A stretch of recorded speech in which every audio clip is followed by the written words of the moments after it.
I've not waded into the farce of this Downing Street Party business. There's been other issues I far prefer to talk about than yet another example of Boris Johnson breaking the rules he pushed on others. Another example of Tory sleaze, another example of one rule for us, another for them. The arrogant, pompous, we're better than you attitudes of those in power are nothing new and will never change as long as working class people choose to be capped offers and keep voting Tory.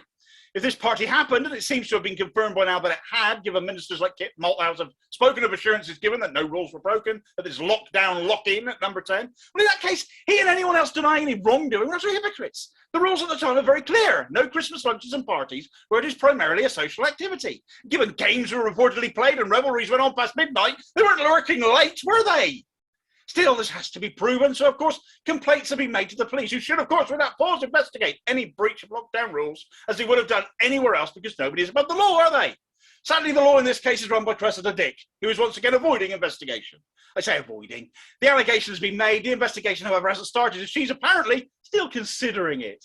She didn't stop to consider the vigilance area very long before wading into that, or, for that matter, another party at another house in Ilford held on the same night.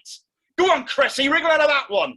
She's the Tories' pet police officer, and the longer she takes to make up her mind, the more the calls will once again come, for the umpteenth time, it seems, for her to go.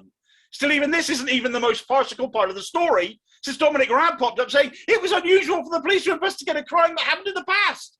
It was only a year ago, Dom. You're the Justice Secretary, for heaven's sake. My goodness, isn't all crime investigated after it happens? Or have we fallen into minority report here?